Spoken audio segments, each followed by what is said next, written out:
So hello everyone, I welcome you all to Saurabh Pandey UPSC channel के अंदर। तो यहाँ पे we will discuss about north east special infrastructure development scheme. पहला, the scheme is a central sector scheme, 75% central funding है, remaining state funding है। Objective जो है NESIDS क्या है कि वो इंफ्रास्ट्रक्चर डेवलपमेंट को सपोर्ट करे in identified sector including connectivity in the north east state. Continuation of the scheme with an approved outlay of ₹8,139.50 crore for the period from 2022 to 2023 to 2025 to 2026 was recently approved by the cabinet। इसमें दो components हैं, एक road है और दूसरा other than road infrastructure. तो यहाँ पे याद रखना है कि इसमें 100% सेंट्रल की फंडिंग है और जैसे नाम से पता चल रहा है कि ये north east special infrastructure development scheme है, इंफ्रास्ट्रक्चर डेवलप किया जा रहा है इसमें। यह भी याद रखना, नॉर्थ ईस्ट रीजन में जितना अच्छा इंफ्रास्ट्रक्चर होगा it will facilitate us to connect with the South East Asian countries, जो कि हमारी एक्ट ईस्ट पॉलिसी का एक ऑब्जेक्टिव भी है। तो इस कंटेक्स्ट में भी इस स्कीम को ध्यान में रखना। तो यहाँ पे दो स्टेटमेंट सही हैं, ओनली 2 जो है इसका आंसर है। ये PIB की न्यूज़ है। Ministry of development of north east region releases new scheme guidelines for implementing cabinet approved scheme during 15th finance commission balance period. फिर देखते हैं, consider the following statement of Indian Council of Social Science research. It is a national body overseeing research in social science in India. It was established in Kolkata in 1969. ICSSR provides grant for projects, fellowships, international collaboration, capacity building, survey, publication to promote research in the social science in India. Correct बताना है। ये news भी अगर आप देखोगे the Hindu के अंदर publish हुई थी। सो विल सी हियर, इसमें लिखा है कि इसकी स्टैब्लिशमेंट आपकी कोलकाता में हुई थी, तो इसका स्टैब्लिशमेंट आपकी न्यू दिल्ली के अंदर हुई थी।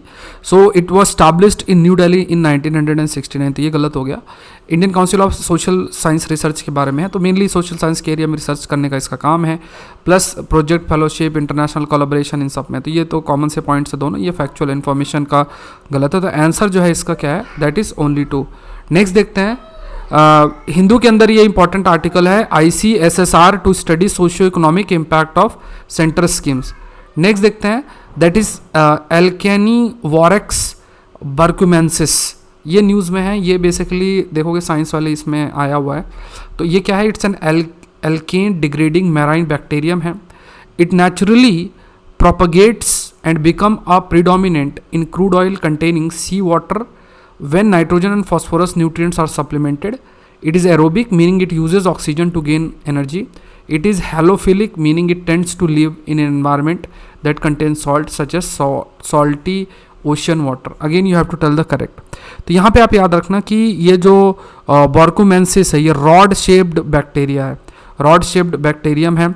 एंड वी कैन से कि इसमें जैसे एल्कीन डिग्रेडिंग मैराइन बैक्टीरिया, मतलब समुद्र में it can degrade the alkene. ये एक प्रकार से आप कह सकते हैं कि आपने केमिस्ट्री में पढ़ा होगा, जो डिफरेंट फॉर्म ऑफ हाइड्रोकार्बन्स होते हैं, तो उसको ये डिग्रेड कर सकता है।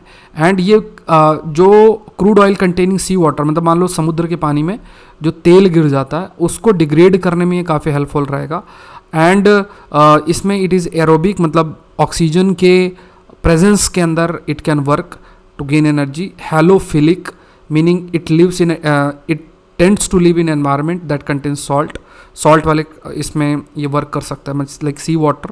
तो तीनों स्टेटमेंट इसमें सही हैं। So it's a rod shaped bacterium.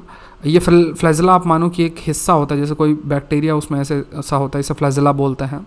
And बाकी सारे पॉइंट्स इसमें मेंशन है। ये जो डिस्कवर किया गया था आइलैंड ऑफ बॉर्कहोम है, यहाँ पास में ही इस आइलैंड ऑफ बॉर्कहोम, वहाँ पे इसको एक जो है डिस्कवर किया गया था 2006 के अंदर।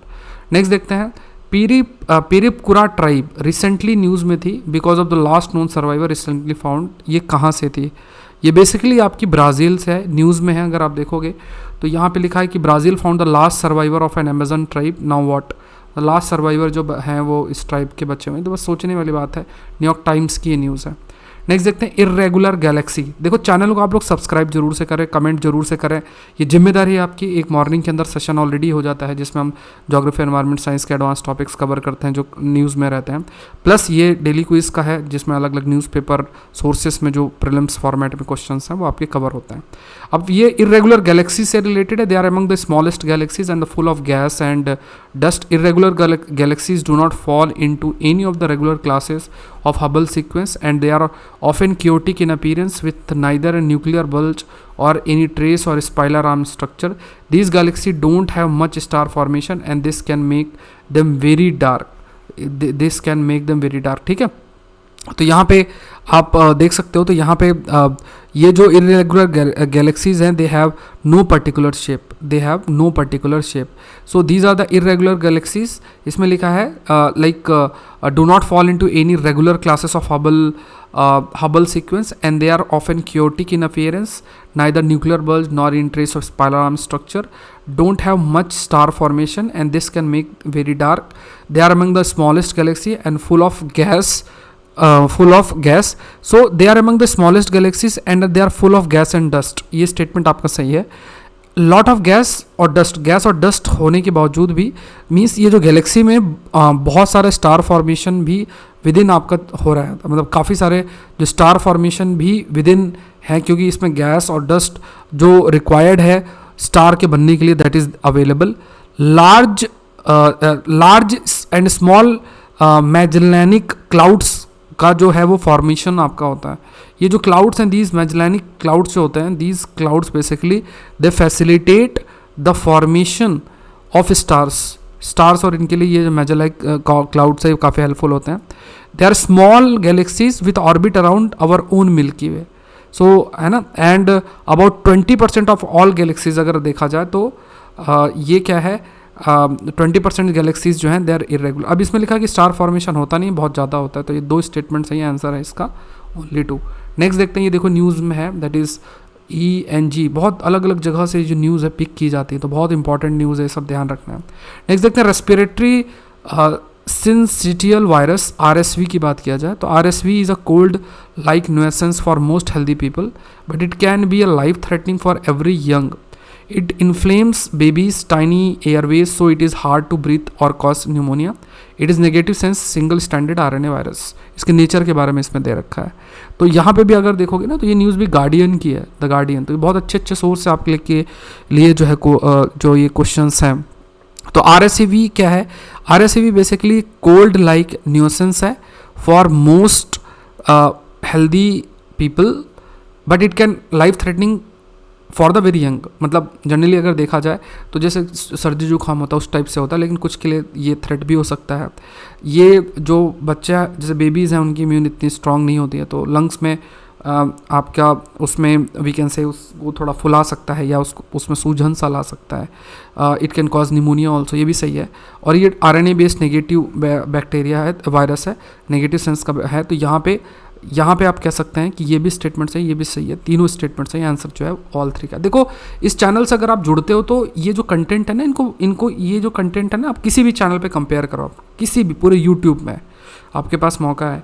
दिन भर में जितने कंटेंट हम लोग कवर कर रहे हैं ना, एक सुबह 7 बजे का, एक हिंदू सेशन का, और ये 8 टॉपिक्स ये हैं, लगभग आपके दिन के 20 टॉपिक्स हो जाते हैं. और ये जो कंटेंट है यही UPSC के लिए हमें चाहिए भी. अब जैसे वो थोड़ा सा एंटरटेनमेंट वाला कंटेंट है, उससे हमें थोड़ा सा दूर जाने की ज़रूरत है, ये ध्यान में रखना है. तो चैनल को आप लोग जरूर से सब्सक्राइब करें. Consider the following statement about IREDA, Indian renewable energy development agency, under the administrative control of ministry of new and renewable energy. It is only dedicated institution for financing renewable energy and energy efficiency project in India. IREDA has been awarded Maharatna status in 2015 and ministry of new and renewable energy. यहाँ पे आपको again correct बताना. अब देखो IREDA जो है इसे mini Ratna का स्टेटस मिला है, तो ये आपको याद रखें. IREDA has been awarded not Maharatna, rather जो मिला है वो है मिनी रत्ना. मिनी रत्ना का जो स्टेटस है वो इनको मिला, तो ये तो गलत हो गया. इसके अलावा जैसे under the administrative control of ministry of new and renewable energy, it is the only dedicated institution for financing renewable energy. जो रिन्यूएबल एनर्जी है, एनर्जी एफिशिएंसी प्रोजेक्ट्स हैं, उस पर ये आपका उसको फैसिलिटी मतलब फाइनेंस वो करती है. तो यहाँ पे ये 2 स्टेटमेंट्स आपके अगेंस्ट सही है, आंसर है ओनली 2. नेक्स्ट देखते हैं, ये भी बिजनेस स्टैंडर्ड की न्यूज़ है. फॉसिल फ्यूल के ऊपर है. Fossil fuel are made for decomposing plants and animals. These fuels are found in earth crust and contain carbon and hydrogen which can be burned for energy. Coal, oil and natural gas are example of fossil fuels. तो ये बहुत ही आसान है, मतलब I think fossil fuel आप सभी को पता ही है. कमेंट सेक्शन बताओ इसका आंसर क्या होगा, खुद ही बताना. ये द वायर की न्यूज़ है, ठीक है. तो द हिंदू की PDF आप डाउनलोड कर सकते हैं GSreporter.com ये वेबसाइट से. Plus free magazine geography environment science की जो फ्री मैगजीन है उसको भी आप डाउनलोड कर सकते हैं, जून तक की ऑलरेडी अपलोडेड है। सौरभ पांडे यूपीएससी चैनल आप ज्वाइन करें, उसका लिंक नीचे दिया है, अपने आंसर पोस्ट करें और जो भी इन्फॉर्मेशन वो आपको मिलेगी। सौरभ पांडे यूपीएससी पीडीएफ में आपको जो पीडीएफ हिंदू और इन सब के मिलता है वो मिल जाएंगे। चैनल को जरूर से सब्सक्राइब करें, लाइक करें। Thank you everyone, thank you.